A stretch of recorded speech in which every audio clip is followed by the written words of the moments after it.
Es por eso que hoy día vamos a compartir con ustedes el coloquio Desafíos del Regionalismo, una mirada desde el sur. Esta actividad es organizada por el Instituto de Estudios Estratégicos para el Desarrollo Humano, INED, un centro de estudio independiente afiliado al Consejo Latinoamericano de Ciencias Sociales, CLACSO. Contamos también con el apoyo de las coordinadoras del Grupo de Trabajo CLACSO de Desarrollo Regional y actores sociales que han viajado desde Buenos Aires para esta y otras actividades en Concepción. Y la importante participación del Centro de Estudios Urbanos Regionales de la Universidad del Biobío. ¿Cómo no decirlo también? Hoy contamos con la valiosa participación de don Bernardo Castro, decano de la Facultad de Ciencias Sociales de la Universidad de Concepción.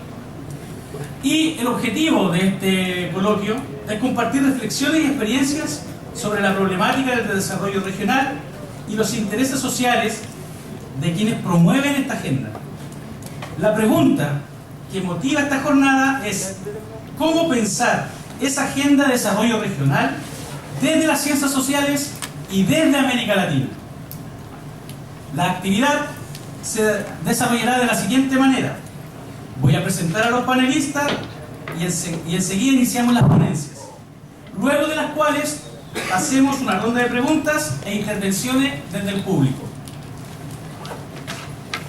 Antes, solo 2 segundos. Solicito primero, por favor, que puedan apagar sus teléfonos celulares o dejarlo en modo avión. Y silencio, por favor.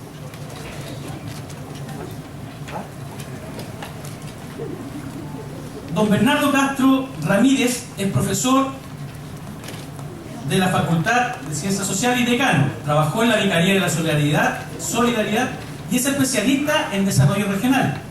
Es máster en Sociología del Desarrollo de la Universidad de Lovaina y doctor en Ciencias de la Información de la Universidad Pontificia de Salamanca. Por favor, profesor Castro, lo invitamos a tomar una ubicación en la parte izquierda. Muchas gracias. Un aplauso para el profesor Castro, por favor.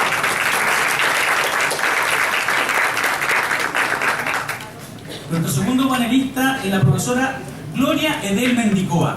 Ella es doctora en Ciencias Sociales con especialización en Sociología, profesora huésped de la Universidad Gregoriana de Roma, directora del Observatorio Social de la Universidad Nacional de La Matanza, directora del Grupo de Estudio de Institucionalidad Social y Mercosur del Instituto Gino Germani de la Universidad de Buenos Aires y directora del Grupo de Trabajo Desarrollo Regional y Actores Sociales de CLACSO. Tiene una gran trayectoria docente y investiga en Latinoamérica, España e Italia. Por favor, profesora, a tomar un lugar a nuestra izquierda. Muchas gracias. Un aplauso para ella, por favor.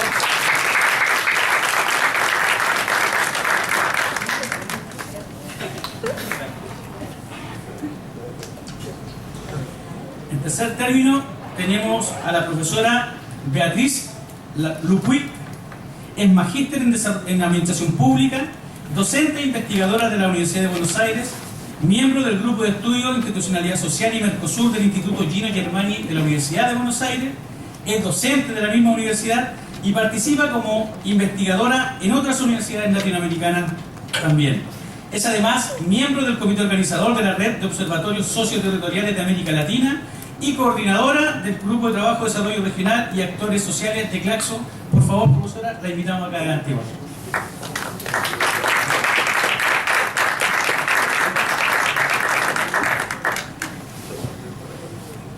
Posteriormente tenemos a la profesora Magali Mella. La profesora Magali Mella es antropóloga de la Universidad Humanismo Cristiano, con estudios doctorales en el programa de Antropología Social y Cultural de la Universidad de Barcelona, investigadora del Centro de Estudios Regionales de la Universidad del Biobío. Se desempeña en el área de identidad regional, estudios étnicos e intraculturales y es además consejera de la cultura y las artes de nuestra región. Por favor, brindemos un fuerte aplauso también a la profesora.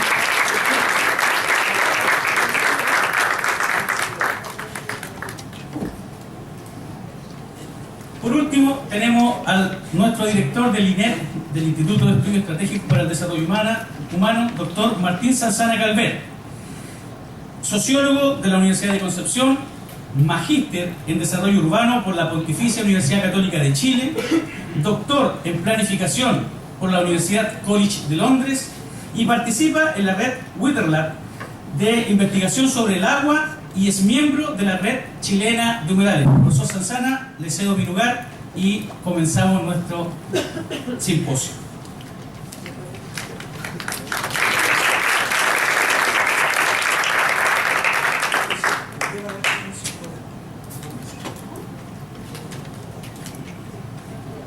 Bueno, buenos días.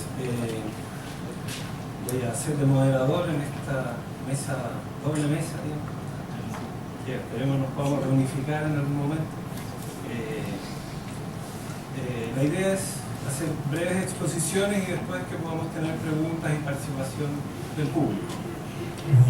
Va a partir con nosotros el señor decano con su exposición, así que tiene sus 15 minutos. Yo cuando termine yo le hago una señal o le indico que le quedan algunos minutos más. Bien, yo quisiera en primer lugar agradecer al público, a las instituciones, darle la bienvenida a la Universidad de España y partir señalando que América Latina tiene una larga tradición. No sé si se escucha bien. No, el micrófono, ahí está. ¿Aló? Ahí. América Latina tiene una larga tradición centralista que se ha desarrollado desde los tiempos coloniales. Existen estructuras actualmente centralizadas en la mayoría de los países de la región y la conformación del Estado Nacional en América Latina impuso una voluntad política de un Estado emergente que prácticamente aplastó todo lo que fuera desarrollo de regiones, departamentos, etc.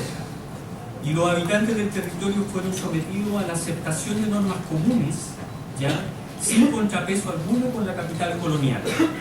Los habitantes también en estos 200 años han tenido poco poder de decisión, ya que durante estos 200 años 10 generaciones de dirigentes políticos han socializado en esta visión centralizadora.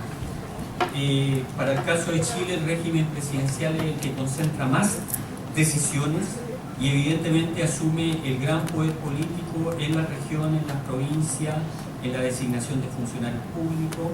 Por lo tanto, en el gobierno central, los funcionarios regionales obedecen absolutamente a las decisiones del poder central. Dicho esto, yo quisiera presentar en 3 puntos mi exposición. En primer lugar, presentar los resultados de la región del Biobío, porque la región del Biobío tiene la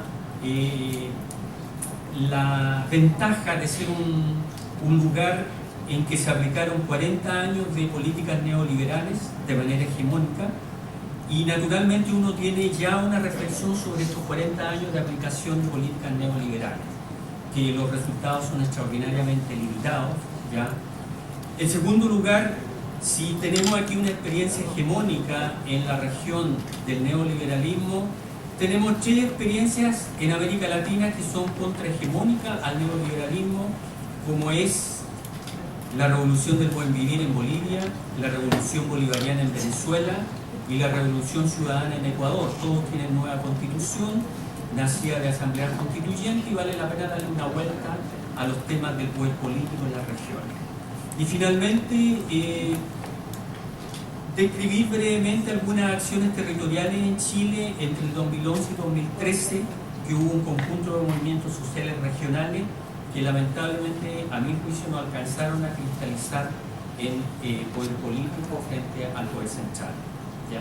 Entonces parto con el primer punto, que tiene que ver básicamente con la región del Biobío, que es la experiencia que se empieza a hacer, las primeras políticas neoliberales que se aplican con Friedman en los años 80 en el mundo. En la región del Biobío se empiezan a aplicar el 75 en dictadura militar, básicamente con el plan Caguas. Y naturalmente lo primero que uno tiene que decir de que la aplicación ya el año 82, 7 años después de su aplicación, vino una crisis que prácticamente tiró abajo la economía regional. Perdimos aproximadamente 10.000 empleos industriales ya, el PGB tuvo un comportamiento recesivo, la cesantía aumentó un 40% y las exportaciones bajaron a la mitad, ¿ya? De tal manera que la crisis del 82 es la primera gran crisis que uno puede evaluar el desastre que se hizo en esta región aplicando políticas neoliberales en condiciones de dictadura cívico-militar, ¿ya? Por lo tanto, si uno hace un balance en estos 42 años de aplicación de esta ideología, entre comillas, de mercado, uno tiene que señalar que la región se ha desindustrializado, teníamos una estructura diversificada y se ha transformado en una estructura monoexportadora de materias primas, ¿ya? O con poco valor agregado. Tenemos una problemática ambiental aguda, conflicto con las forestales, especialmente con los pueblos originarios, que aquí en la región tenemos Pehuenche en el ámbito de Biobío, conflicto con la hidroeléctrica, y Mapuche en la provincia de Arauco, ¿ya?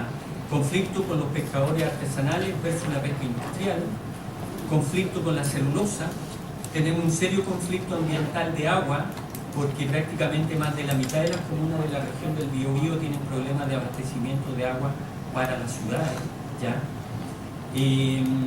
La sujeción al capital extranjero y la globalización financiera en la práctica tiene sometida a crisis a muchas de nuestras empresas que fueron empresas modelo, como fue la empresa CAP, que se hizo durante la Corfo, durante el gobierno de bienestar, durante el gobierno en que se crea este conjunto de industria, y prácticamente la globalización económica en la cual está inserta y se vendió CAP a muy bajo costo en los años 80, es precisamente que la globalización privilegia determinadas industrias en el mundo y no precisamente la CAP en la región del Biobío, y prácticamente nosotros sabemos la crisis en la cual está esta empresa, por poner una empresa modelo dentro del conflicto, ¿ya?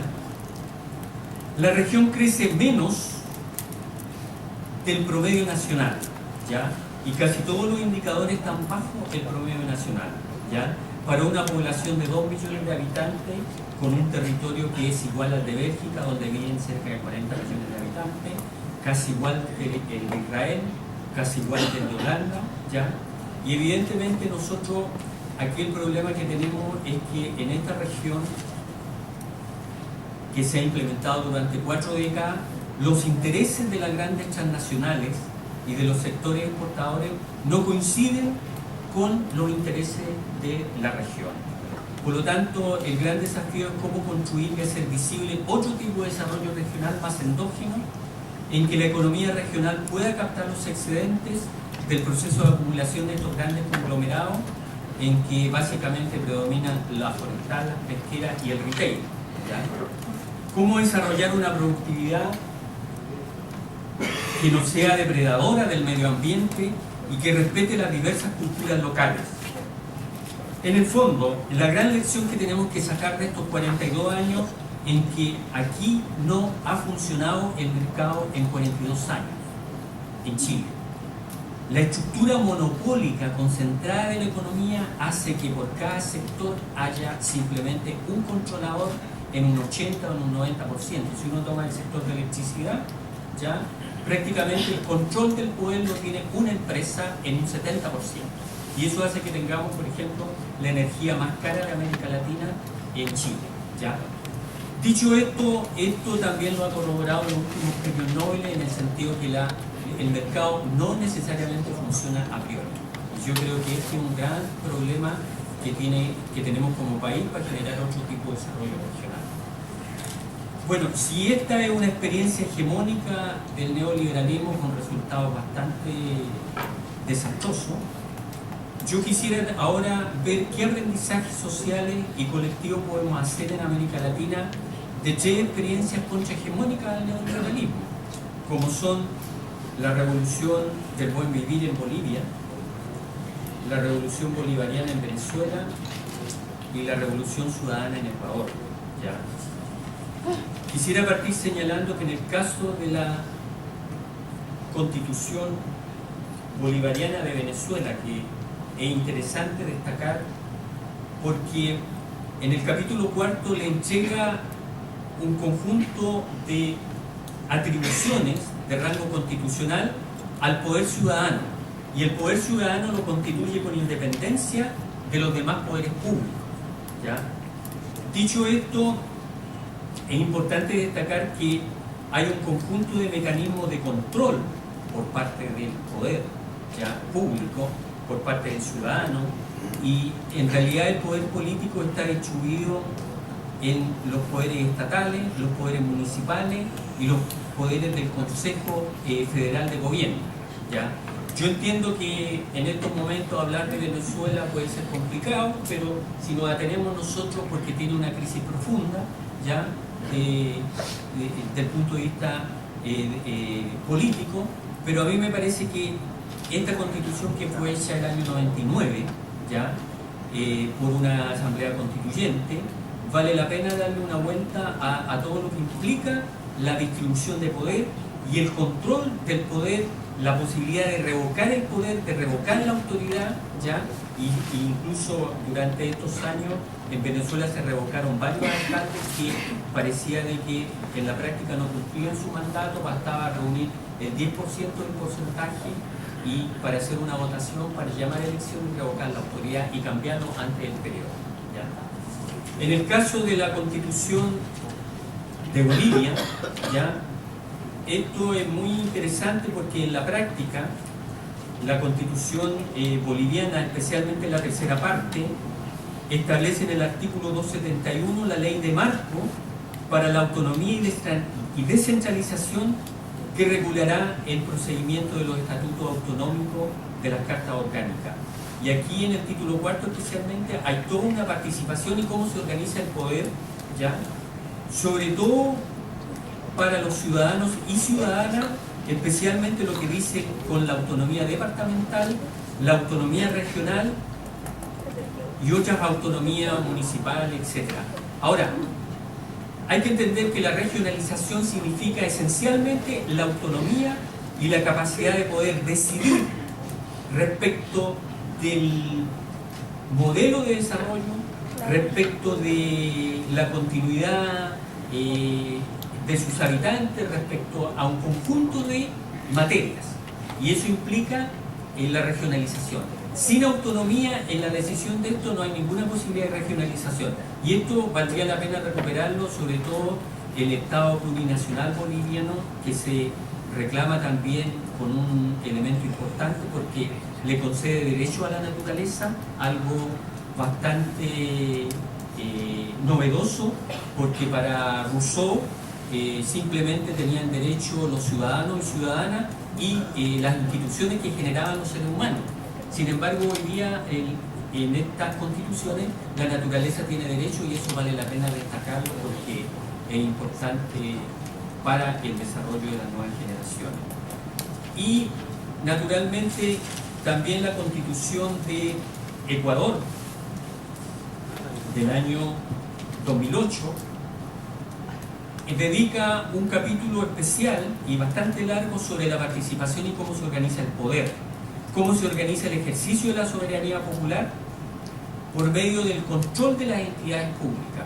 O sea, aquí la soberanía popular implica un gobierno autónomo descentralizado, y en la práctica se crean distritos metropolitanos en que hay consejos provinciales para las provincias, consejos de alcaldes, municipales, hasta las juntas más pequeñas de los barrios, ¿ya? Y ahí hay todo un sistema de cómo se organiza, cómo toman decisiones, cómo participan en los cabildos, ¿ya? De tal manera que esto que está en los inicios de la Constitución ha tenido bastante más desarrollo en ese sentido. Y me parece que son tres experiencias desde el punto de vista del desarrollo regional, de las autonomías, de lo que implica el ejercicio de la ciudadanía y la soberanía popular, que vale la pena valorar. Y finalmente, con esto termino, porque me quedan como 4 minutos. Quisiera revisar brevemente, muy brevemente, porque entre el año 2011 y 2013 hubo una serie de movimientos regionales en nuestro país que es importante sacar las lecciones y aprendizaje. Yo creo que todos recordamos que en la comuna y en la región de Magallanes se produce en el gobierno de Piñera básicamente un aumento del gas. El gas es muy importante en Magallanes por la temperatura, porque se usa para calefacción y para hacer cosas, y eso suscita una asamblea ciudadana en Magallanes que va a generar todo un conflicto con el poder central que termina con renuncia de ministros, etcétera, etcétera. En el caso de Aysén es un movimiento mucho más amplio porque hay una coordinadora que en la práctica va a generar un conjunto de demandas que va desde crear una universidad regional, que en este momento el gobierno central cumplió con la creación de esa universidad central, pasando por temas de salud, de calidad, de especialistas, de diversa naturaleza. Yo quisiera señalar también que en el caso de Calama, que es donde están las grandes mineras, el gran reclamo es porque el 5% de las utilidades de Codelco quede en la región, ¿ya? Y eso implicaría una compensación de 400 millones de dólares aproximadamente.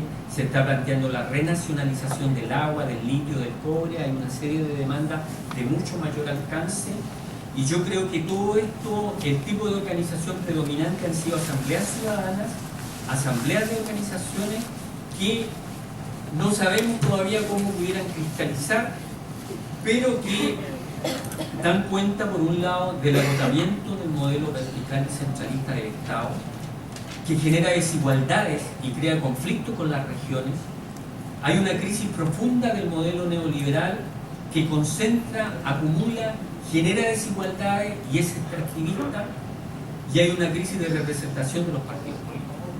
De tal manera que hay todo un desafío de hacer aprendizaje colectivo que nos permitan dotar de una mayor reflexión política a los movimientos sociales para una mayor autonomía ciudadana. Muchas gracias.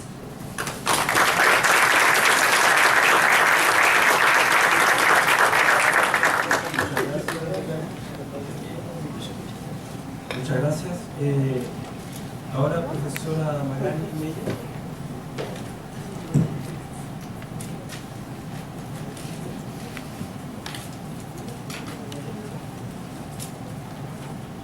Gracias, Martín. Buenos días a todos y a todas. Estoy muy agradecida por la invitación que me hace el Instituto al Centro de Estudios Urbanos Regionales. Vengo en representación de mis pares. El centro está constituido por 4 investigadores de diferentes disciplinas. Bueno, la invitación se hizo llegar de alguna manera al centro de estudios, un centro que tiene 20 años de trayectoria, está ubicado en la Universidad del Biobío y está abocado a los temas a trabajar investigación aplicada en los temas del desarrollo de los territorios. Bueno, la invitación que se nos hizo fue abordar los desafíos del regionalismo, una mirada del sur. Nosotros los queremos plantear tal cual, desafío del regionalismo, una mirada desde el SEUR, que es desde el centro. Para responder a este llamado, a este coloquio, nosotros lo que hicimos fue reunirnos y conversar sobre cuáles son los desafíos, y desde cada punto de vista y trayectoria de los investigadores generamos una reflexión conjunta, que es lo que yo les voy a presentar en este momento. Bueno, lo primero, la historia de la división política administrativa en Chile claramente se remonta ancestralmente a la ocupación territorial de las primeras naciones indígenas del país, con alrededor de 16 grupos étnicos fundantes de lo que hoy es Chile mestizo.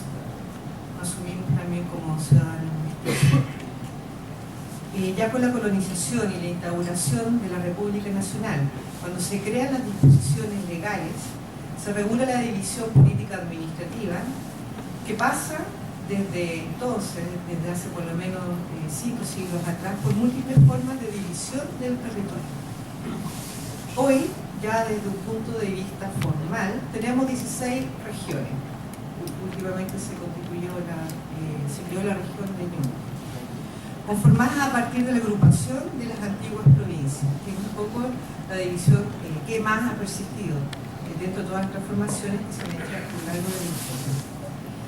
Estas realidades siempre están en tensión con las dinámicas propias que adquieren los territorios, que desdibujan las fronteras formales para recrear otras formas en función de los dominios o los controles culturales que se hacen de estos espacios.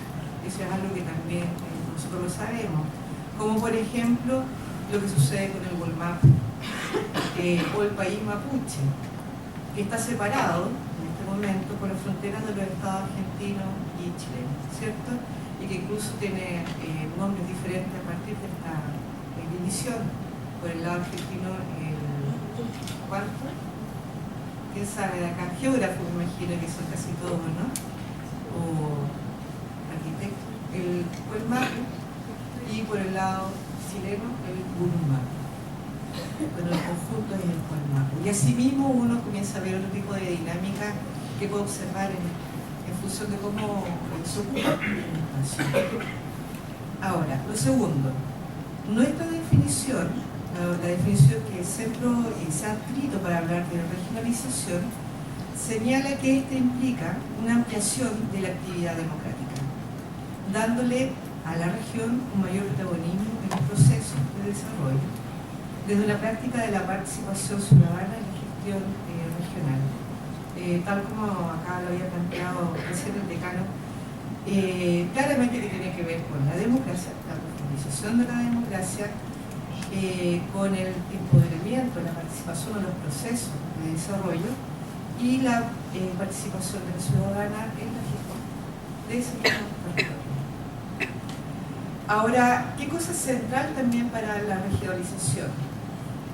Hay dos cosas que son fundamentales. Uno que tiene que ver con el esfuerzo de construcción de una cultura participativa regional, que es fundante, ¿no? O sea, que tiene que ver con la conciencia de saber que uno es un actor importante dentro de los procesos que se dan en esos espacios. Y por otro lado también, que se podría decir que van de la mano, según Boissier claramente, es el hecho de contar con una identidad regional sólida.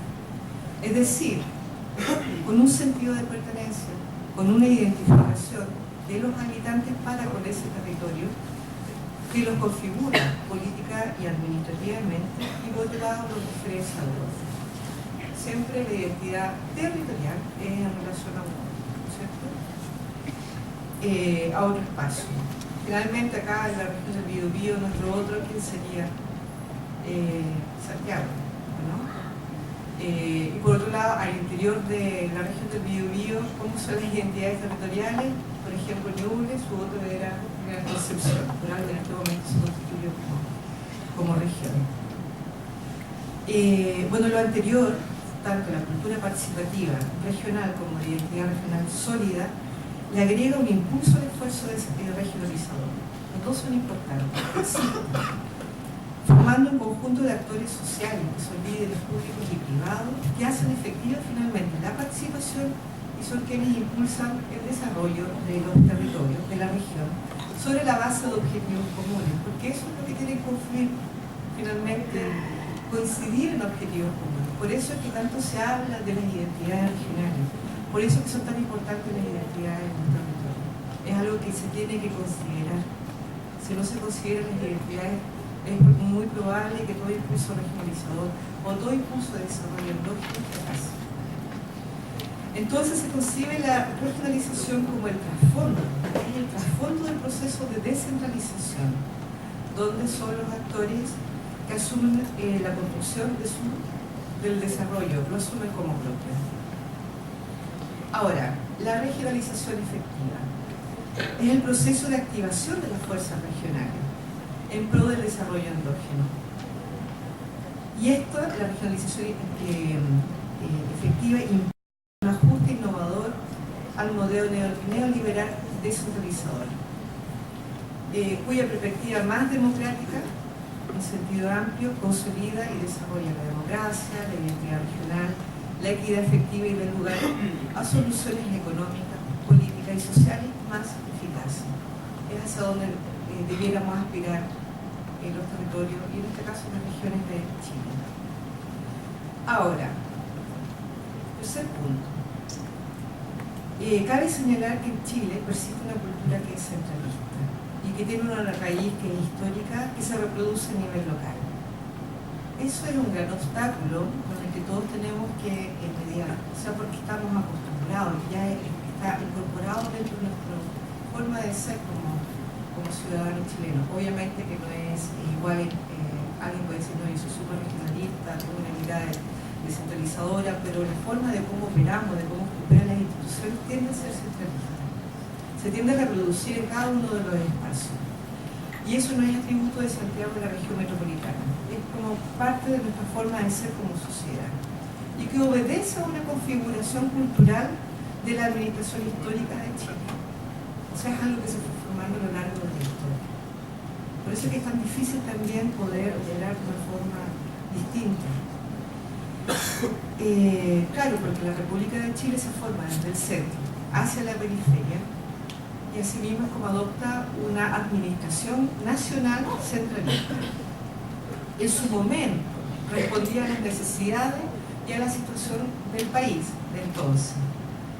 Y por otro lado que también intentaba verse a sí mismo de forma uniforme. O sea, la tendencia de la República Chilena fue a homogeneizar también los espacios y la diversidad. Desde esa capacidad institucional, desde esa temprana capacidad institucional instalada, se propicia el desarrollo de los territorios. Se obtienen importantes avances que no se tienen que desconocer desde una perspectiva temporal. O sea, temporalmente el centralismo no es necesariamente algo que uno podría criticar en su momento, fue eficaz. Por ende el centralismo, y eso es lo que nosotros sostenemos como centro en sí mismo no es malo, o sea, per se no es malo. Pero sí, y este sería el cuarto punto, es diferente señalar que estamos en otra etapa de madurez como sociedad, donde se exigen mayores exigencias a los territorios por lograr un desarrollo, este desarrollo endógeno, que es pensado, asumido como nosotros queremos, ese desarrollo que es pertinente, que es cercano y se basa en función de las realidades locales, de cómo la gente está decidiendo y pensando que debieran ser las cosas. Un desarrollo que sea democrático, donde haya una participación y se puedan tomar decisiones vinculantes, ¿cierto? Se requiere contar con mayores atribuciones. Cuando se habla de la descentralización, siempre la cesión de atribuciones económicas, políticas, administrativas. Porque así podríamos responder con autonomía nuestro nuevo devenir. Pensarnos, imaginarnos cómo queremos ser. En tanto, el Estado hegemónico y centralista en este momento, no resiste la situación de concentración de poder. Y eso lo tenemos claro, yo creo que eso es algo que es más o menos común al menos los opositores de este país. No sé cómo será la realidad de Argentina y la dinámica propia que ahí sucede. El centralismo de hoy, ¿en qué se traduce? En que todos los problemas terminan en el escritorio de la presidenta, directamente. Ni siquiera se pasa por el gobierno nacional. Y eso es ineficiente en términos de la resolución de los problemas que nos van alejando. Sin embargo, creemos que si uno pone la balanza exclusivamente en este momento los procesos de descentralización y regionalización, tampoco otorgan soluciones que son absolutas en términos de lograr resolver a ciencia cierta las inequidades y las aspiraciones de los territorios. ¿Y eso por qué?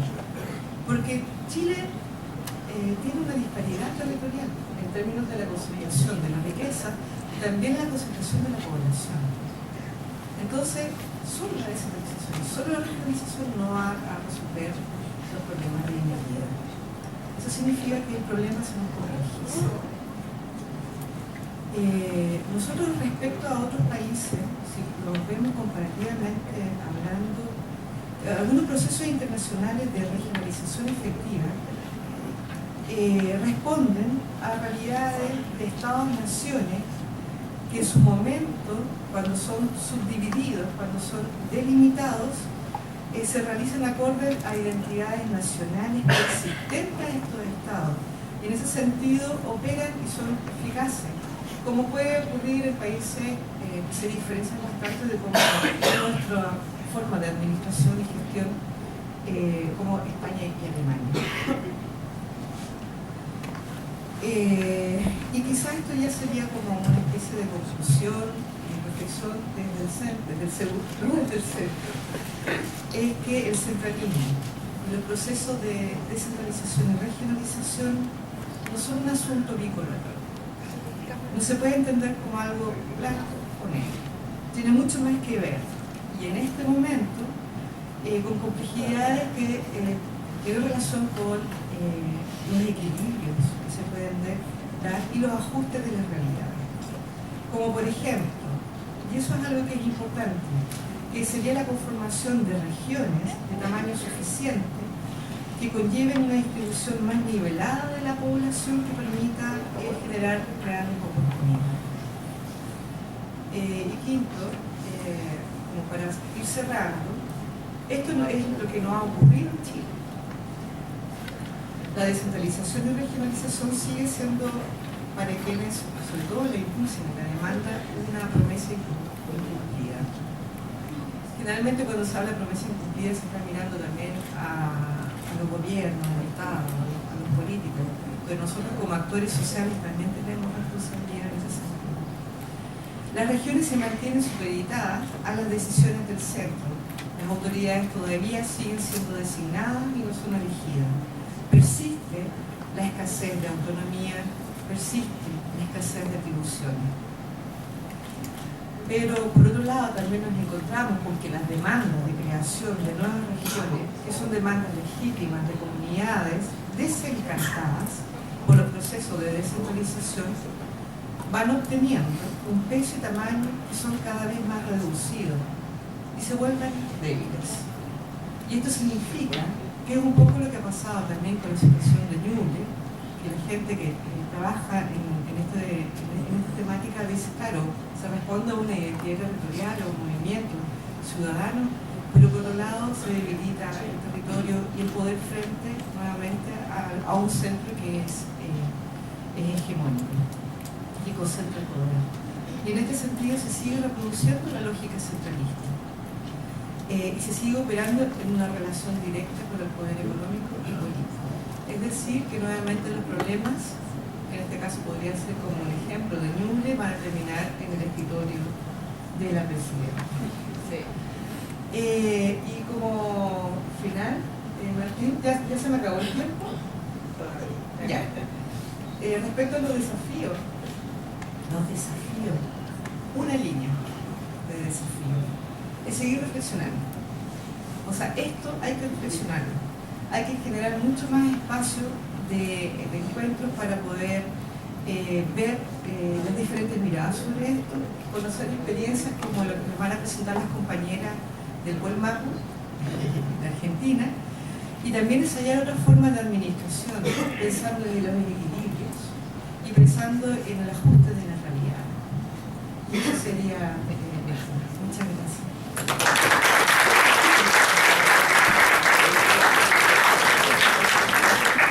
Muchas gracias, profesora. No sé si podríamos prender el proyector.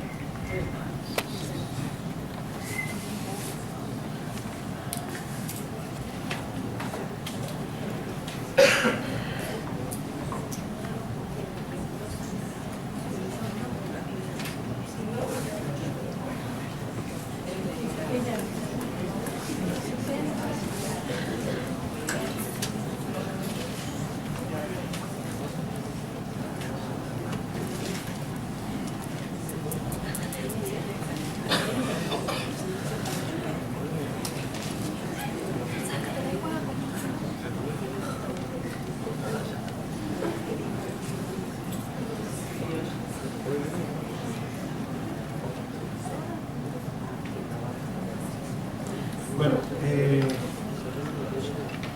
agradezco las intervenciones anteriores porque han sido muy buenas en poner un marco de dónde estamos y qué tipo de problemas estamos enfrentando y cómo llegamos aquí. Nosotros estamos como centro de estudio investigando, en el marco de nuestra participación en el grupo de trabajo de Claxo, estamos investigando un aspecto del regionalismo que es, digamos, de la problemática de regionalización, que no es tanto qué es desarrollo regional, sino cuáles son los discursos sobre desarrollo regional. Es decir, nosotros estamos enfocados más hoy día a ver qué es lo que se dice sobre el regionalismo que determinar cuáles son los indicadores que permiten saber si nuestra región está desarrollada o no está desarrollada. ¿Okay?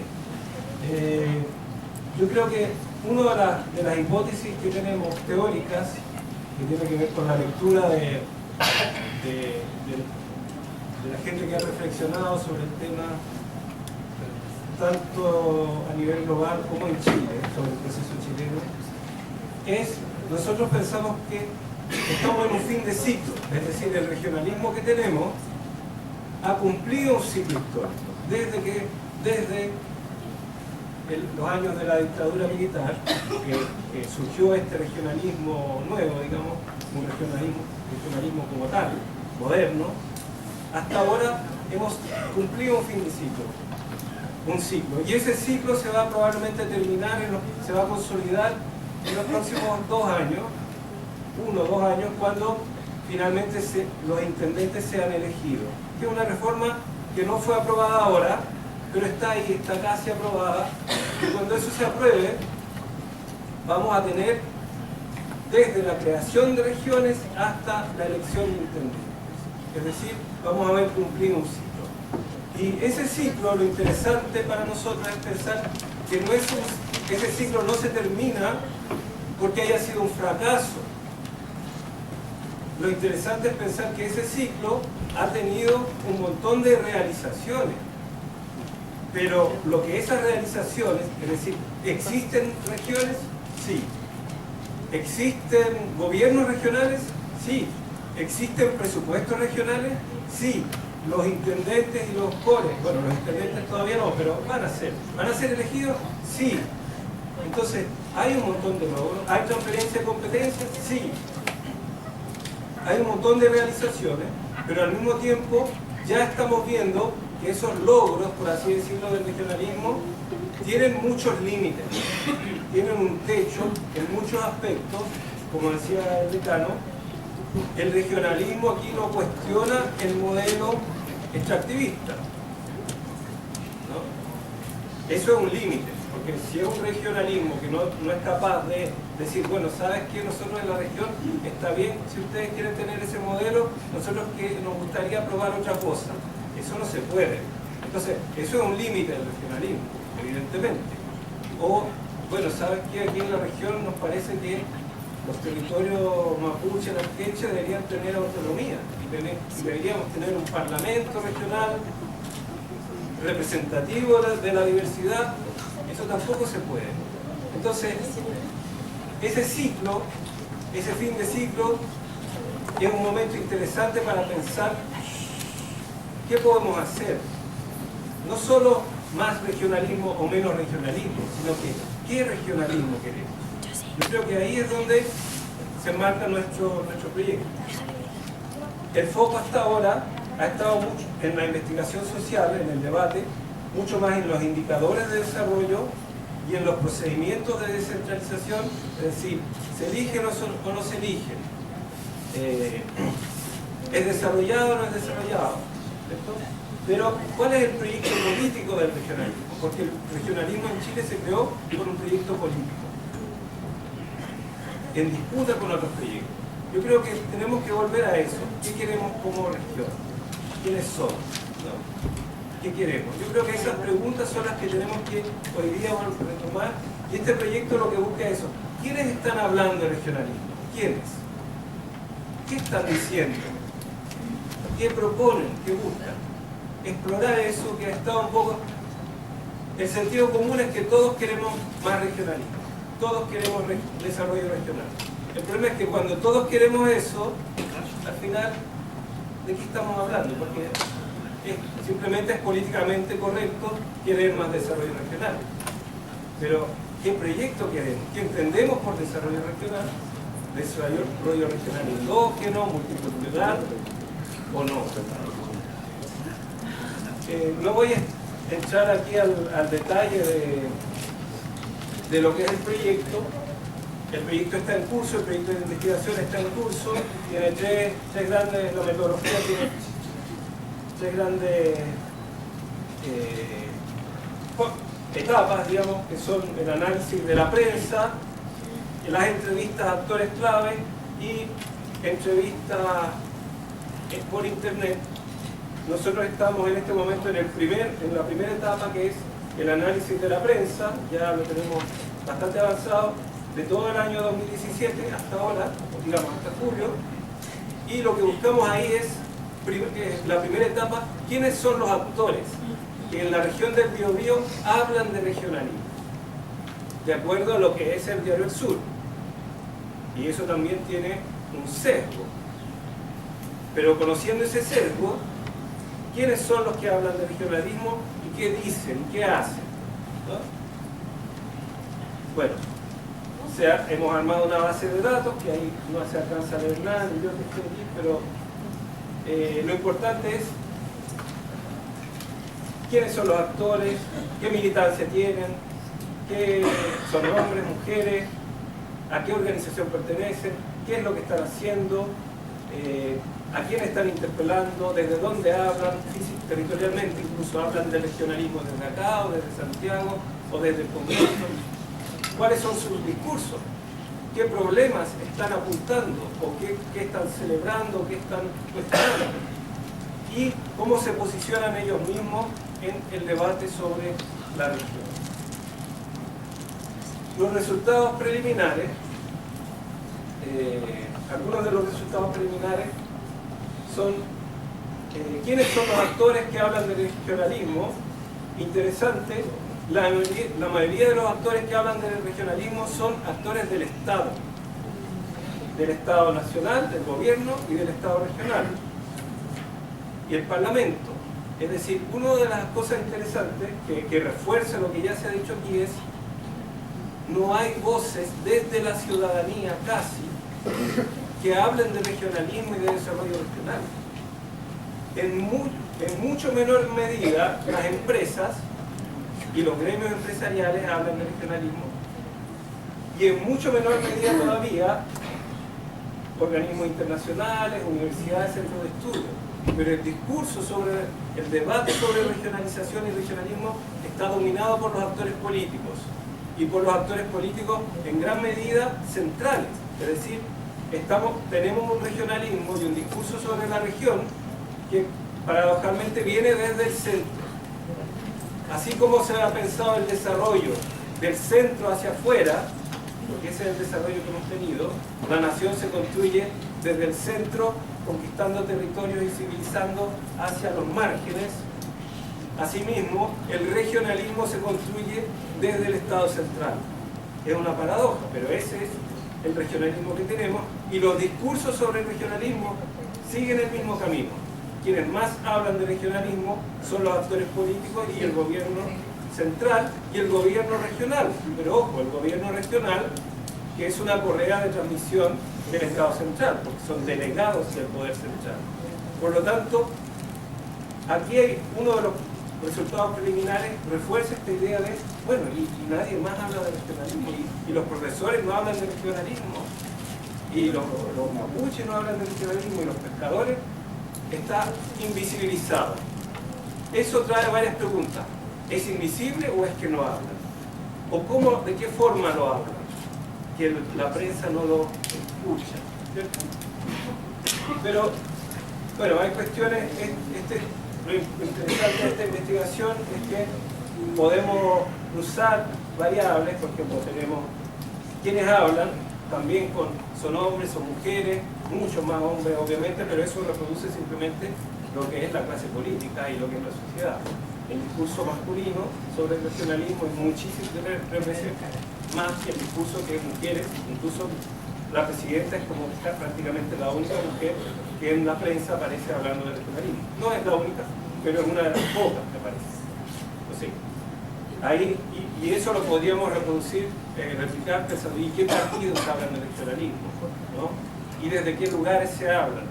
Entonces, y aquí abajo, no se alcanza a ver mucho, pero lo que tenemos, empezamos a cruzar algunas de estas variables. Entonces, cuando actores del Estado regional hablan de regionalismo, ¿a qué problemas se refieren? ¿No? Fomento de participación ciudadana, impuestos verdes, inspección agrícola, designar gobernador de Ñuble, fomento de participación ciudadana, fomentar exportaciones regionales, poder de decisión sobre el presupuesto regional, producción de energía, producción de proyectos de salmonera. Entonces, ahí empezamos a tener los actores y qué problema del regionalismo están hablando. Y incluso algunos estamos registrando las citas textualmente qué dicen, porque eso nos permite otro análisis, un análisis de discurso, no solo el análisis de las grandes variables, sino que un análisis del discurso, es decir, qué dicen realmente, qué significa lo que dicen. Bueno, para terminar, esta investigación está en curso, cuando esté ya lo publicaremos y difundiremos, pero hemos hecho un par de reflexiones y con eso termino, ¿sí? Que es lo siguiente.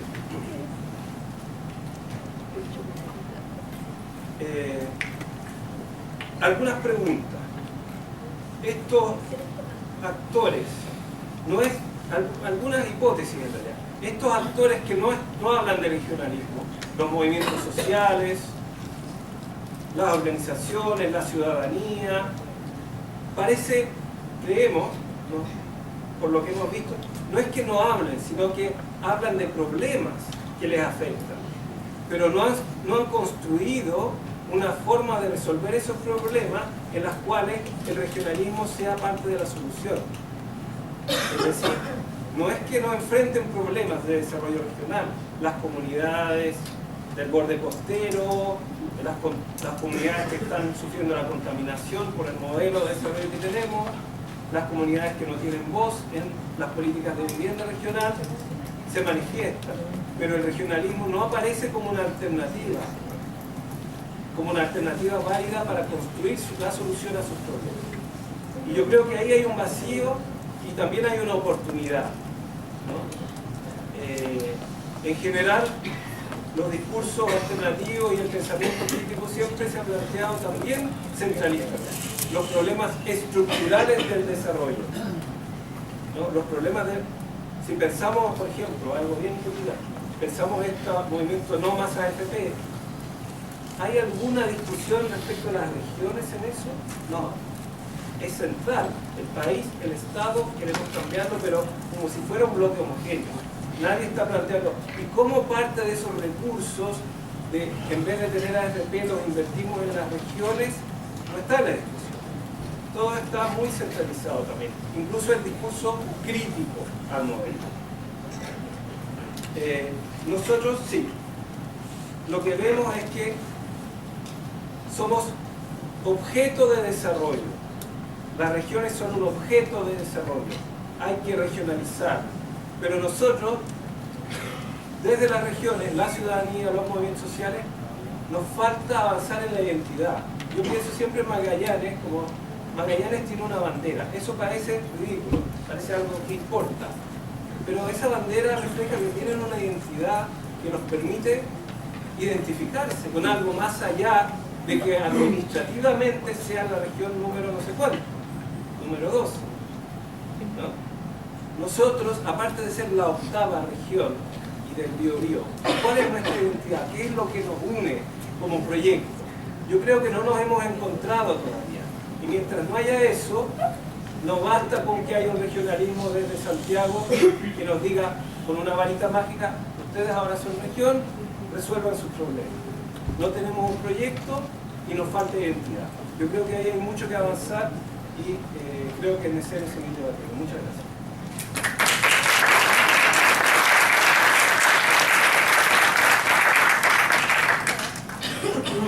Profesora López.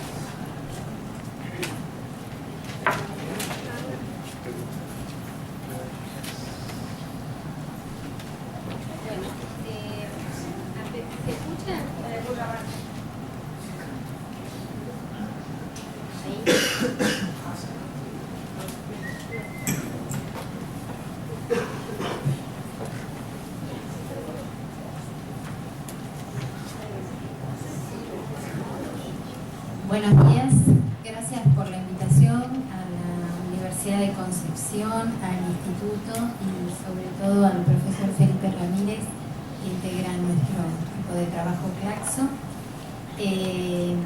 Bueno, nosotros hace bastante tiempo desde el Instituto Gino Germani con el Grupo de Estudios Institucionalidad Social en Mercosur venimos estudiando estos temas y un poco mi planteo es el discurso y la acción y los dilemas con los cuales nos enfrentamos los centros de universidad y los centros de investigación. Nosotros tomamos como marco teórico en este último proyecto de investigación, ya venimos de muchos, a Boaventura dos Santos, que plantea un poco que la realidad de hoy es una pesadilla, con lo cual ser utópico sería una manera de ser realistas en el siglo XXI. Nosotros como punto de partida de la investigación tomamos la institucionalidad social, así se llama también nuestro grupo de estudios. ¿Cuáles son los grados de representación y de influencia que tienen actores, sobre todo subnacionales? Porque nosotros tomamos los municipios y específicamente la red Mercociudades como nuestro objeto de estudio. Estos actores subnacionales son a quienes nuestros encuestados, ya venimos con varias encuestas, y estas encuestas de algún modo intentan medir algunas cosas, entre ellas el proceso de integración. En realidad los procesos de integración tienen muy poca participación o escasa participación otros actores que no sean exclusivamente los gubernamentales, sobre todo en tres países de Mercosur, Argentina, Paraguay y Uruguay. Hay un fuerte andamiaje de parte del Estado. Por ejemplo, en la red Mercociudades, que es lo que nosotros estudiamos, la Secretaría Técnica Permanente la tiene, por ejemplo, Montevideo. Ahí se ve claramente el rol que juegan los actores gubernamentales en este desarrollo. Los nuevos actores del proceso, como podría ser Mercociudades, rápidamente se instaló en una perspectiva tecnoburocrática, es decir, no desarrolla nuevos roles o no permite desarrollar nuevos roles. La inserción internacional de los municipios, que en el caso de la Argentina se dio por los procesos de reforma del Estado, ocuparon a los municipios casi sin posibilidades de encontrar mano de obra que pudiera llevar adelante sus procesos de internacionalización. Es decir, tenían pocos profesionales en el área. Les costó mucho armar lo que podríamos llamar el área de relaciones internacionales, subnacional, y eso los debilitó, con lo cual de algún modo es difícil poner en la agenda regional algunos temas exclusivamente subnacionales. Siguen siendo todavía un paso, un tránsito, la nación. La red Mercociudades, que es lo que nosotros estudiamos específicamente, tiene hoy 303 municipios integrándolo. Una modalidad distinta que ocupó en la última cumbre, que fue en Santa Fe el año pasado, fue incorporar una región de Brasil que tiene casi 350 municipios, pero participa como asesora, no como integrante de la red.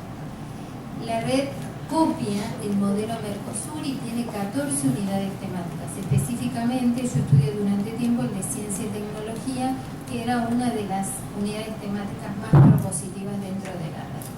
Esta es la red, la representación de las ciudades que participan en la red.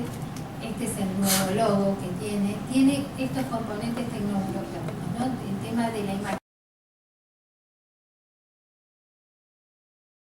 Cambian la imagen para modernizarse, pero de algún modo no cambian la metodología de trabajo para poder incorporar, y ya vamos a ver, esto es lo que dice la red Mercociudades, que es una nueva gobernanza, que es una gobernanza para incorporar a los ciudadanos en el desarrollo como actores centrales. Un poco lo que decía el decano, la participación de los ciudadanos.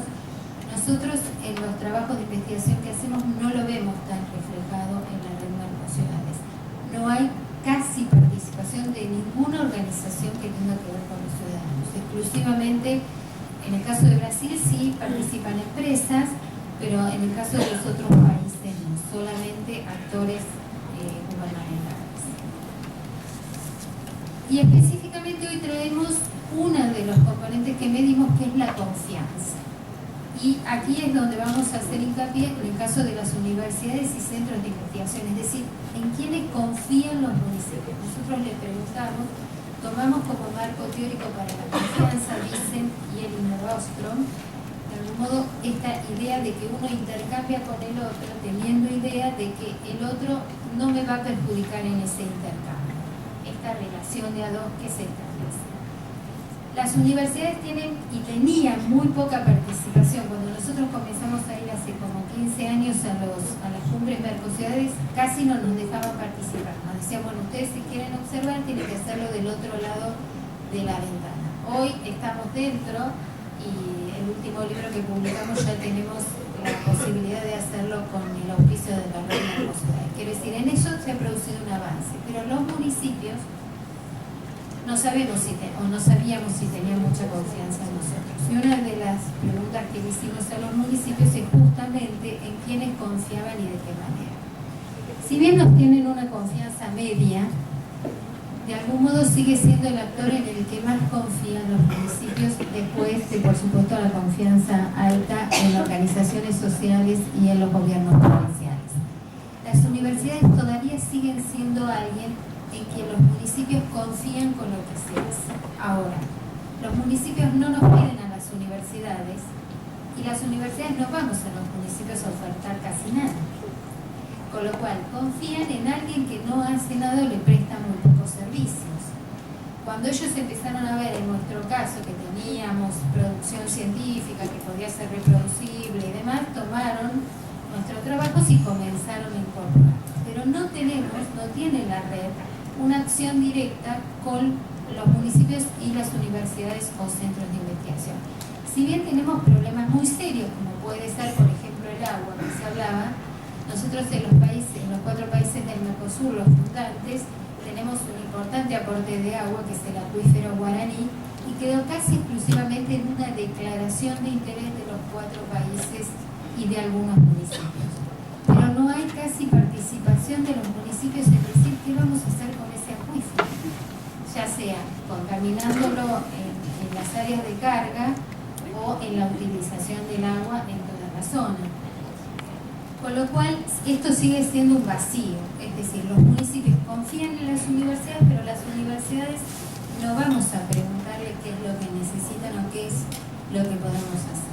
Y no sé, nosotros no lo hemos evaluado, pero qué pasaría con las organizaciones de la sociedad civil. De algún modo, las universidades tenemos gran cúmulo de diagnósticos, sabemos mucho lo que pasa, medimos todo esto, pero después el interrelacionar esos saberes con el accionar se hace muy difícil.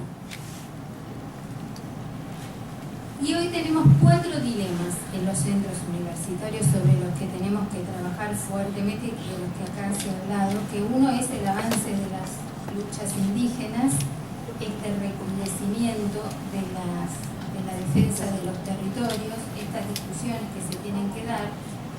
Y la CEPAL relevó 226 conflictos socioambientales en territorios aborígenes que tienen que ver con actividades de extracción de petróleo y de minerales. Estos 226 conflictos, hoy podríamos decir, o los podemos homologar a lo que en algún momento fueron los conflictos limítrofes que teníamos en Latinoamérica. Esto es un dilema en el cual nosotros, investigadores o miembros de los centros universitarios, tenemos que plasmar nuestros trabajos. El segundo está relacionado con este primer dilema, que tiene que ver con el desarrollo. ¿Qué tipo de desarrollo? ¿Qué visión hegemónica de desarrollo tenemos? A partir de la incorporación del convenio o consenso de los commodities, de algún modo, todos estos megaproyectos, que por supuesto son una inversión importante, pero también son inversiones a corto tiempo, es decir, en 20, 30, 40 años los territorios van a quedar devastados y nosotros vamos a tener los resultados de todo eso, y los municipios, sobre todo en las regiones, se van a tener que hacer cargo de esto. Nosotros en Argentina ya lo hemos tenido en Neuquén, cuando se cierran empresas petroleras o se van a explorar a otro lado, quedan pueblos fantasmas, que son de difícil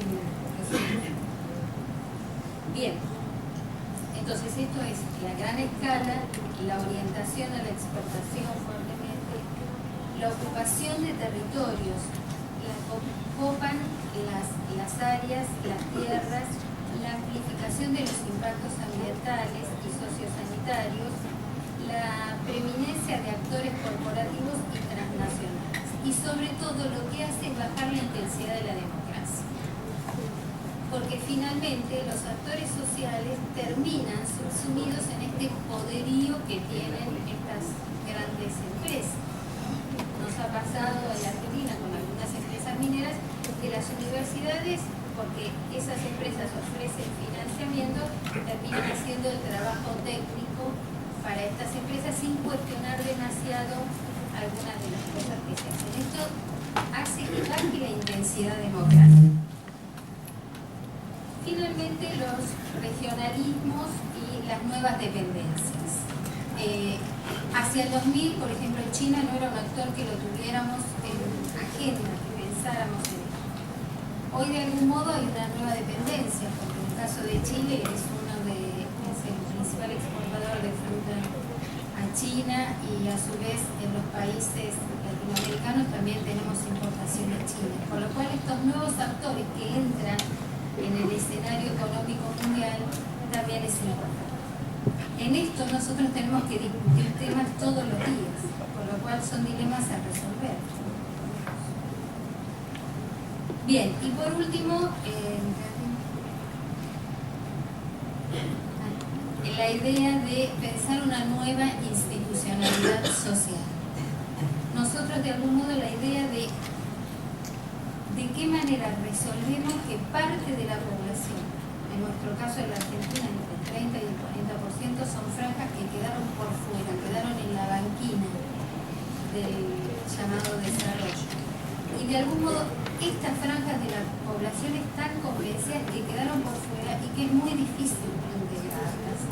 Y de algún modo los valores están más referidos al pasado que al futuro. Por lo cual los diseños son difíciles cuando alguien está mirando para atrás y no para adelante. Entonces, pensar en una nueva institucionalidad social también es nuestra oferta de trabajo. Esta es nuestra página web, los invitamos a visitarla, y nuevamente muchas gracias por la invitación y por la paciencia.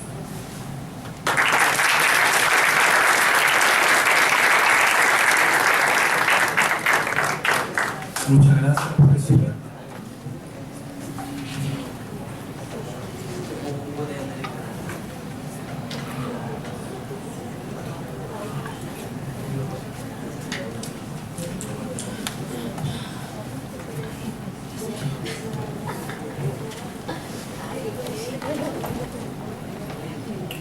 Buenos días. Hemos recuperado el todos y todas. En la Argentina últimamente quedó de lado.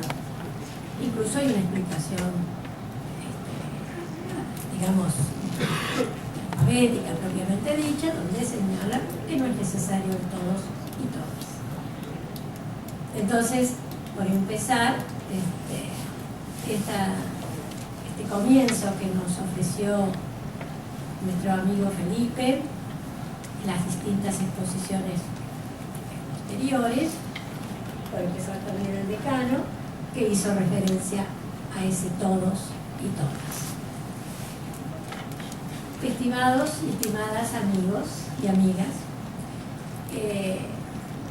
cuando se nos presentó la idea, desafíos del regionalismo, una mirada desde el sur, bueno, nos sentimos muy complacidos porque venimos, como ha dicho mi colega, estudiando eso desde hace muchos años. En mi caso particular lo hago sin que nadie haga ninguna cuenta, desde los mediados de los 80, antes del Mercosur. Y ahí ya planteábamos este gran dilema que en este caso se presentaba respecto de los procesos de integración regional que para alguna razón o por alguna cuestión se orientaban. Posteriormente vino, sí, consagrado el Mercosur, tal como nosotros lo estamos estudiando desde el Instituto de Investigaciones Gino Germani, en este grupo de estudio que se llama efectivamente Institucionalidad Social y Mercosur, y que no es un mero título. Lo de institucionalidad social tiene el sentido de no ver los procesos de integración y lo que ello conlleva desde una mirada mercantilista, para ser directa. A este título o a este tema presentado para el coloquio dijimos, vamos a agregarle un subtítulo que es discurso y acción. Y este es otro, le voy a sumar los dilemas a Beatriz, para decir, es otro dilema. ¿Cuánto de discurso existe en lo que se entiende por desarrollo y cuánto de acción? Y me pareció inspirador un capítulo del libro de Hannah Arendt, La condición humana, cuando puntualmente dice: mediante discurso y acción los hombres muestran quiénes son, revelan su única y personal identidad física, se presenta bajo la forma del cuerpo y el sonido de la voz, sin ninguna necesidad propia. La esencia de la política es saber cómo comenzar y gobernar los asuntos más graves con oportunidad o inoportunidad. La acción se ha eliminado y ha pasado a ser la simple ejecución de órdenes. Platón fue el primero en introducir la división, y aquí que hay muchos estudiantes, creo que esto es interesante que lo recordemos. Repito, Platón fue el primero en introducir la división entre quienes saben y no actúan, y los que actúan y no saben. O sea, saber y hacer se convirtieron en dos actividades diferentes. Y esto hace que reflexionemos también en nuestros respectivos roles como actores gobernantes, como actores gobernados. Todo lo que ya se dijo en el tan aplicado formato del tiempo, yo espero conseguirlo. No es mi fuerte. Obviamente, ya se dijo y lo vamos a reiterar, cómo definir el desarrollo. Pero por supuesto lo vamos a definir desde algún lugar. En primer lugar, lo entendemos como una perspectiva de acción integrada. Y siguen por allí los comentarios. Vamos a tratar, o se espera que desde el desarrollo se recuperen potencialidades endógenas, ya se lo mencionó aquí.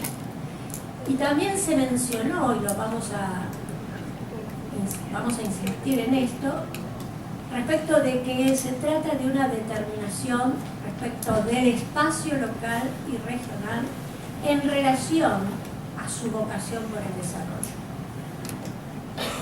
El desarrollo supone o trata un sentido del planeamiento de largo plazo, conteniendo al corto plazo. Y esto se vincula con un proceso de territorialización. No es un proceso espontáneo desenvuelto en vacíos institucionales, aunque nuestros oradores anteriores han remarcado esto, el vacío institucional. No puede ser así el desarrollo. Tampoco sabemos que no se expresa de manera equilibrada o armónica. El desarrollo implica toma de decisiones concertadas o impuestas que están orientadas a la estructuración de los espacios locales que posibiliten el despliegue del proceso productivo, las interacciones responsables con el medio ambiente, la edificación de la infraestructura básica y el mejoramiento de la calidad de vida. Por supuesto, es un proceso contradictorio y polarizado, cuyas manifestaciones territoriales evidencian las disparidades y diferenciaciones regionales. También se lo ha mencionado. ¿Cómo puede ser? Territorios como los nuestros, altamente con una demografía, una densidad demográfica significativa y territorios vacíos. Ello conlleva también la alta densidad demográfica que se expresa en la pobreza. Y por supuesto, ocasiona o es punto de partida de las desigualdades que tiene nuestro país. No podemos dejar de verlo al desarrollo en su vinculación con el modelo de Estado. Por eso nos permitimos hacer estas tres tipologías que tienen que ver con un Estado mínimo en donde va a tener en todo caso una relación más polarizada con el mercado y naturalmente las políticas son residuales. Esto supone que todo aquello que conlleve ese modelo, la búsqueda de esa institucionalidad social, quede en un espacio postergado. De allí las tremendas contradicciones, los tremendos debates hoy en la Argentina respecto de lo que puede ser el desarrollo social. Y en ello caben los programas y proyectos que involucran la posibilidad de que mucha gente pueda estar en una mejor condición, que nunca va a ser la condición. Pero nos estamos peleando por si se otorgan o no estos programas. El otro, para poner el otro opuesto, es la distribución. El desarrollo en función de un Estado que se piense inclusivo, en un Estado que sea capaz de una nueva gobernanza, y también lo adelantó Beatriz. Tenemos aquí algunos datos. Estamos escuchando estos días, en estos días no, llegamos ayer, pero hemos buscado alguna información respecto del célebre desarrollo humano, el índice de desarrollo humano. Ustedes saben que ese índice se construye sobre tres variables, ¿no? Lo que sería la longevidad, la alfabetización y los recursos propiamente dichos. ¿Y cómo puede ser que el desarrollo no alcance todavía a tener el punto 1? Nosotros estamos ahí en el 8, en 0.8, ustedes están un poco mejor. La Argentina está un poquito por abajo. Y Uruguay y todos los demás países que no los vamos a mencionar. ¿Qué está pasando? Sumamos pobres, sumamos analfabetos. Cuando tratamos el IDH lo estamos haciendo sobre alfabetizados mayores. En la Argentina tenemos 1.500.000 jóvenes que no trabajan, no estudian y son pobres. Y esto es severo. En este marco, los procesos de integración regional. Y algunos dicen no a la regionalización, no a la integración. No voy a mencionar todos los procesos o la búsqueda de organizaciones en tal sentido. Voy a mencionar solo aquellos que más nos ligarán, un poco más, un poco menos. El Mercosur, por supuesto, la Comunidad Andina de Naciones, UNASUR, y celebro que el decano haya mencionado Venezuela. Y celebro también que digamos, a pesar de todos los problemas que tiene Venezuela, y vamos a celebrar a Uruguay, cuando el presidente dijo, démosle una oportunidad a Venezuela en la última cumbre. Luego, de presidentes, luego se dijo, ahora, dado esta situación de conflictividad, Venezuela está suspendida. Lo preocupante está que nadie se está pensando incluir en la agenda de la integración cómo compartir los problemas, también de Venezuela, cuando fue ejemplo de todo esto que muy bien señaló el decano. Ustedes tienen algo que la Argentina envidia Hasta por ahí pienso si el presidente Macri quiere dejar de pertenecer al Mercosur. Con mi colega lo pensamos con todo el equipo de investigación. No vamos a seguir en el Mercosur. Sí es cierto que también hay aspiraciones de la Alianza para el Pacífico, por ahí ustedes nos dan algunas ideas.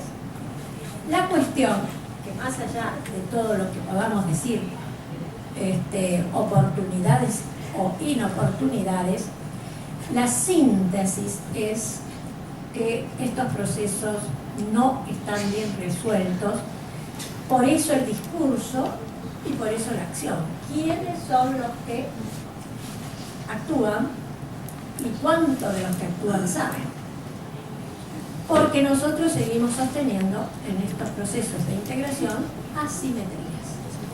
Unas asimetrías que son estructurales, claramente, diferencias de tamaño, entre regiones, etc. Asimetrías políticas, el bajo nivel de interdependencia regional. ¿Qué nos separa a Chile de Argentina? La cordillera. No está mal. Cuando pasamos por el avión, es muy grato vernos allá. ¿Cómo es posible que nosotros estemos con procesos, que en algún momento hayamos tenido una situación de conflictividad? Que en la región haya situaciones de conflictividad por encima de la cooperación. Hemos trabajado con estos indicadores en términos de la densidad interaccional, quienes interactúan en los procesos de integración. Y la verdad, la tecnoburocracia diría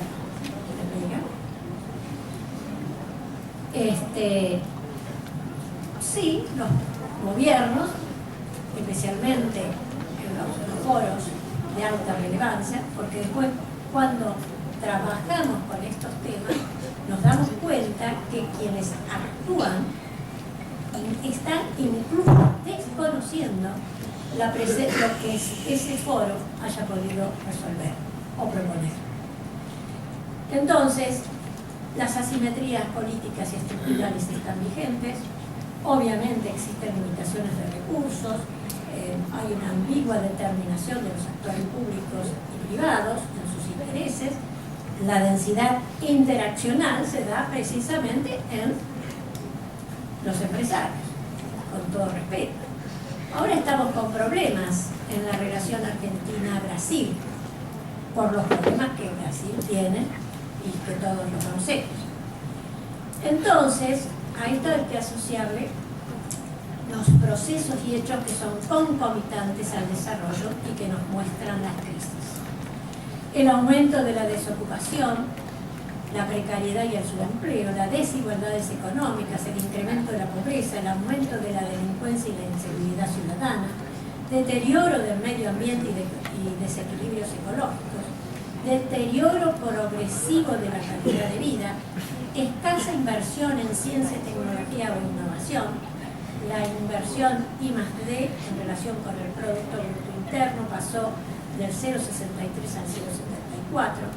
Este es un gran dilema. ¿Cuánto aporta el Estado al Producto Bruto Interno en su relación con los ministerios o el área de ciencia y tecnología? No llegamos al 1%. Por ahí Brasil le va mejor, pero también hay que ver cómo se distribuye, que ese es el gran dilema. Tenemos acá el mapa que también lo anticipó Beatriz. Este es el corazón del Mercosur para nosotros y no es una mera, un objetivo amplio, una cuestión conjetural, propositivo. No. ¿Saben por qué? Porque en esos municipios, o en esos 300 y alguno más municipios, que ya lo adelantó Beatriz, para nosotros es donde se da o posibilita, toma visibilidad, palabra que ya se usó, la relación entre quienes viven en el lugar y los gobiernos. Porque si bien en la Argentina podemos considerar que hay los tres poderes, nación, provincia, municipio, están resueltos, sin duda, de los tres, el municipio es el que más problemas tiene. Más problemas para resolver su gobernabilidad y más problemas para responder a las demandas, porque es en ese espacio territorial donde mejor se expresa o donde se expresan las desigualdades, la pobreza, el analfabetismo, etc. Y para el caso argentino, el gran foco demográfico que es el conurbano bonaerense es el punto de concentración de muchos migrantes fronterizos. Que a todo esto vienen, ¿por qué vienen los migrantes? Siempre se viene en la búsqueda de algo mejor. Y en la Argentina hay problemas porque los estamos no atendiendo bien últimamente. Si ustedes van a los puestos o a la economía informal, ¿quién la compone? Ese centenar, nosotros les decimos puesteros, de bolivianos, peruanos, que están trabajando en las quintas y que proveen al mercado local esos productos. Que por supuesto después alguno va a decir, pero no pagan los impuestos. Quise traer algunos datos de Argentina y Chile, me da vergüenza darlos, pero bueno, vamos a decirles que en la economía argentina hay vicisitudes y severas. Aparecen algunos indicadores positivos últimamente y eso se pone en primera plana y hay una expresión muy armónica en este sentido de los medios de comunicación para hacer resaltar esta cuestión. Pero no estamos bien. Ustedes están muy bien. Nada más, diría una amiga mía, me dice el Sofía. Hay una agenda pendiente. Educación, salud, infraestructura, hay que poner la economía en mejores lugares, tenemos que reducir la pobreza y mucho más. Y ustedes, no les voy a decir, pero están muy bien. También después vamos a hacer las comparaciones, muchos habitantes, pocos habitantes, etc. Vamos a resaltar algo muy amable que tiene que ver que ustedes y nosotros somos tierra de poetas. Aquí están Neruda, Gabriela Mistral, Nicanor Parra y sus más de 100 años. Y nosotros también tenemos a Hernández, a Borges. Y Borges decía, por fin me encuentro con mi destino sudamericano. Bueno, decir que estamos en Concepción es obvio y estamos muy felices. Nos llegamos ayer muy agotadísimos, pero muy felices igual. Vamos a tratar de recuperar un poquito la tarde para pasear y ver las cosas lindas que tiene Concepción. Por lo menos vamos a ir a buscar los secretos de Concepción. Son así. Bueno, en nuestra investigación, que se llama Institucionalidad Social, el grupo de estudio de los sectores sociales y la integración, y ahora Claxo con nuestros colegas que están integrando nuestra red también, nos preguntamos, ¿pueden los países, mediante sus actores gubernamentales y no gubernamentales, alcanzar un estadio superior del estancamiento actual? Pregunta, y tengo una hipótesis. El fortalecimiento del desarrollo con afianzamiento en su territorio valorará un nuevo paradigma de gobernabilidad y mediante el mismo se potenciarán estrategias con la inclusión de normas para que gestores locales identifiquen proyectos de interés común y den impulso a una gobernanza estratégica. Luego, Acá hay dimensiones en el análisis. Estas dimensiones pasan por todos los actores que ya se mencionaron. Estado, mercado, organizaciones sociales, el concepto de la responsabilidad social, educación, ambiente, desarrollo local y nuevos líderes. Esto nos deriva en las 3 I: la idea, los intereses y las instituciones. No lo voy a señalar puntualmente, pero sí nos podemos proponer esto para la continuidad del debate de mañana, ¿cuáles son las ideas? ¿Cuáles los intereses? ¿Y cuáles las instituciones? Y en todo caso, las organizaciones son aquellas en las que una sociedad confía. Y claro, esto se vincula a la gobernanza y para ello rendición de cuentas, estabilidad política, efectividad gubernamental, calidad regulatoria, control de la corrupción. Vamos a retomar conceptos que no los voy a desarrollar, pero sí tener presente que desarrollar es extender, que hay un desarrollo social más que económico. El desarrollo social comprende lo político y el desarrollo económico. Y citamos a Amartya Sen cuando dice desarrollo y libertad. Y claro, la libertad en sus diversas dimensiones políticas. El desarrollo regional de integración, y esto implica desarrollo regional endógeno, que es el resultado de la interacción de un conjunto de procesos singulares. Y esto implica estos principios. Descentralización, se habló. Dar lugar a la sustentabilidad. Una mejoría del patrón regional de distribución del ingreso. Una responsabilidad colectiva con respecto al medio ambiente. Y propiciar un modo de expansión económica de la región para expandir los efectos del crecimiento, sobre todo en el espacio regional. Y las estrategias para el debate, cito solo 2, por supuesto, fortalecimiento de los municipios, va de suyo. Descentralización, que es superadora a la desconcentración. Nos lo dijo nuestra colega cuando comentó la descentralización, implica derivación de poder y recursos al municipio. No va a estar descentralizado si, en todo caso, le entregamos la responsabilidad de orientar, fiscalizar o administrar el hospital o la escuela. Tiene que llevarlo adelante con recursos. Y ese es el problema de la descentralización. Y por eso estamos todavía centralizados y concentrados.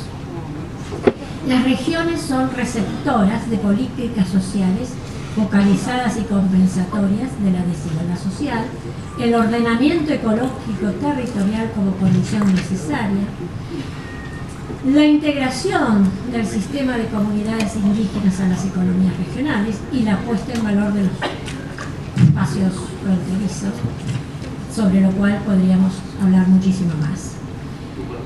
Lo dije antes, las demandas sociales no se resuelven en el nivel nacional, sino adquieren vigor en el nivel local. Y por supuesto, insistimos con los movimientos, con los perfiles municipales, en donde acá vamos a citar a Latour, quien habla de este esfuerzo de intentar derivar y ampliar lo local, porque lo local implica lo global, porque hay que redistribuir lo local y porque hay que expandirse localmente por todas partes. Hay 5 políticas a considerar. Vamos a detenernos en la inclusión social, en la educación y desarrollo ambiental.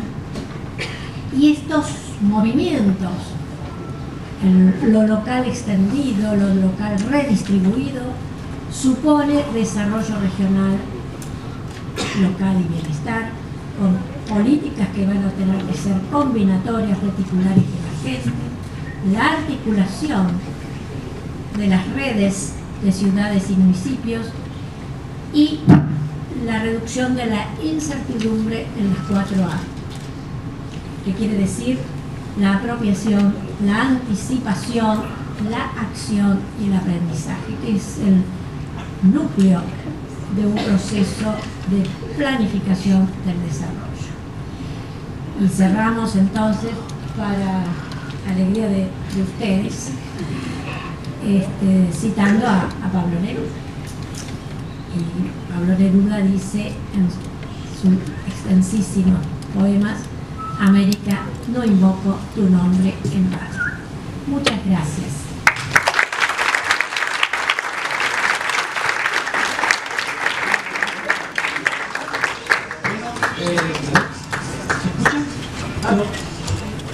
Bueno, así nomás entonces, primero queremos agradecer muy fuertemente a los 5 expositores. También quisiéramos agradecer la participación de profesores que están acá y estudiantes de la universidad y también del Liceo Balmaceda. Si hay alguna pregunta, por favor dirigirla a algún panelista con nombre y nosotros vamos a agrupar las preguntas y vamos a discutir. ¿Alguna pregunta del aforo? ¿Quién? Por favor. ¿A qué se dirige la pregunta? A la segunda expositora. Señora Beatriz. Sí. Ella hace referencia a que al no lograr las identidades regionales, el desarrollo endógeno fracasa.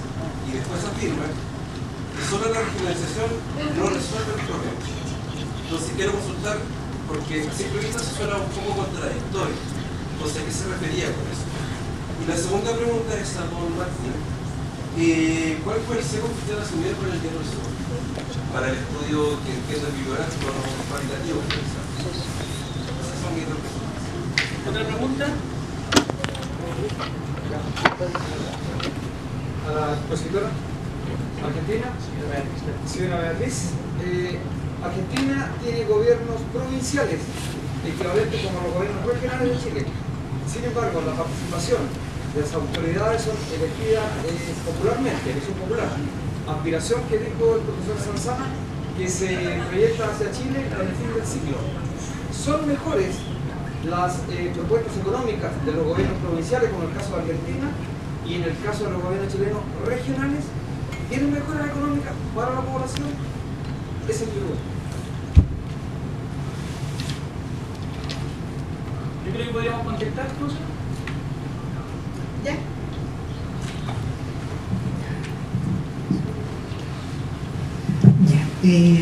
Súper interesante tu pregunta, porque de alguna manera efectivamente aparece como una paradoja, ¿no? En relación al tema de la identidad regional, porque es clave, porque es la forma en que tenemos los actores sociales de los territorios a partir de la generación de objetivos comunes, de impulsar todo tipo de procesos y crear acción en torno a metas comunes. Entonces, en ese sentido, es fundamental que exista ese sentido de pertenencia, esa identificación con pares comunes, en función también de un territorio que tiene toda la trayectoria, la memoria, todo lo que implica la identidad.